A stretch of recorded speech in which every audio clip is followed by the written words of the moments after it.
Hi guys, today May 26, 2020, I'll give my own technical analysis of Jollibee shares. So Jollibee shares close at 119 pesos or down by 14 pesos. That's 10.53% down. Foreigners are actually net foreign selling. That's 208.54 million. And possible catalyst is actually the earnings, the report of the first quarter earnings, which is due on May 28th. That's Thursday. Let's look at it. Let's look at the time. Thursday, May 28, 4 p.m. via Zoom. So sa mga interesadong mag-participate or makinig or lumahok sa conference call via Zoom, pwede nyong i-contact yung contact details here. cosette.palomar@jollibee.com.ph or normid.jertes@jollibee.com.ph. So, email nyo lang sila if you want to attend the investors or analyst briefing. So, aside from that, let's also look at the valuation or the fonda. Kasi alam ko, medyo pricey itong si Jollibee eh. So, kung saan na siya nag-trade at what PE and the book value. So, using the 2019, that's 119 over 47.8 na book value. So, yeah, medyo mahal siya. Price to book value is around 2.49 times. The earnings or the PER, 119 over 5.82, so that's 20.45 times PE using the 2019 earnings. So PE around 20.45. So now let's look at the TA. Candle muna. Ito muna, yung trend. So, kung makikita nyo, it's actually fourth day of bearish candle. So, on that note, sa candle pa lang, it's more on bearish. At tingnan mo naman yung volume niya. Strong. So, candle lang is going down. Next, let's use the Bollinger Band. The Bollinger Band, actually outside the band na siya. However, kahit na lumusot siya sa lower Bollinger Band, posible kasi na mag-trade pa rin siya outside the band within some period of time like what happened dito.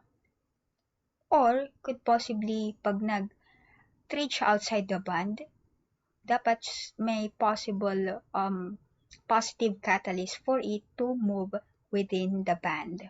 So, dahil sa Thursday pa lang, i-release yung earnings ng Jollibee, I'm more on neutral. Actually, I'm expecting mas mababa yung first quarter earnings nila ngayong 2020 versus 2019. So, next ay yung SAR naman. So, yung SAR is actually also nasa taas siya ng candle, which means na yung pressure ay pababa. So, another bearish signal. So, naka-2 ka na. 2 bearish and 1 neutral. So, next, let's look at the RSI. So, RSI, nag-breakdown na siya matagal na dito sa level na to.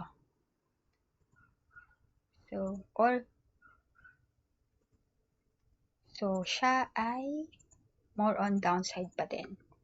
So, 1, 2, 3. 3 bearish, pababa, and 1 neutral.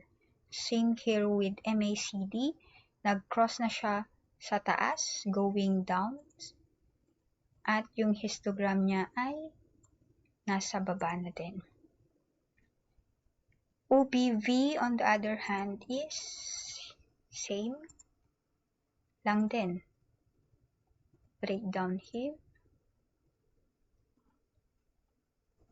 And going down. So, tingnan natin kung possible support niya. Next support is, of course, here. So, tingnan natin. But, sa ngayon is still going down. And net foreign selling, that's actually bearish signal for Jollibee shares. So, actually, kung makikita mo, almost all signals ay 1, 2, 3, 4, 5, 6 ay pointing downwards. So, for me, ingat-ingat, watch out for the possible sell-off pa neto or possible downside. So, anong tinitingnan nating support? Depende actually on the earnings, but I think posible i-retest niya yung 52-week low na 91.10. Change lang natin siya ng coordinates is 91.10. So, posible niyang i-retest yan. So, kung talagang pangit yung pa yung earnings neto, wait. Yung 2019, actually down na yung earnings niya eh. So, that's 7.44 divided by 5.82. So, that's down by 28% versus nung 2018. So, ngayon, yeah, actually, I'm more on a bearish sa Jollibee. Mas malaki pa yung down niya, especially for the second quarter.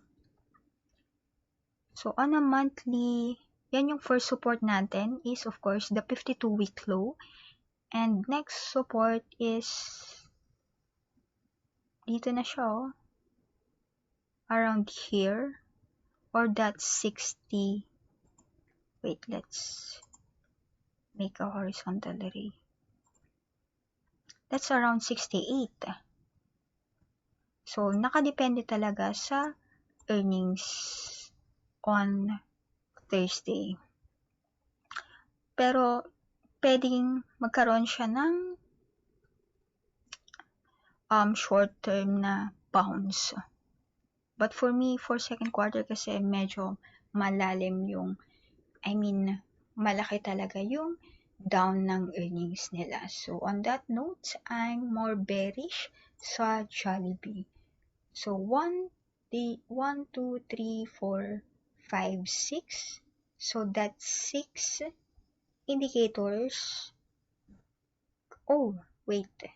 Nakalimutan natin si OBV. Si OBV din is also going down.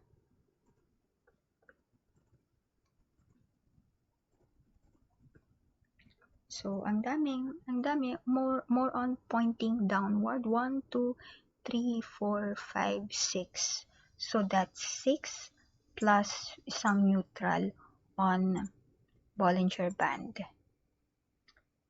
So, on that note, yeah, pero depende kasi kung anong klaseng type of investor ka, if you are a long-term or short-term. However, kahit na long-term ka, yung earnings kasi niya is pointing downward. So, wait, for me, wait muna for the earnings on Thursday bago mo siya i-trade.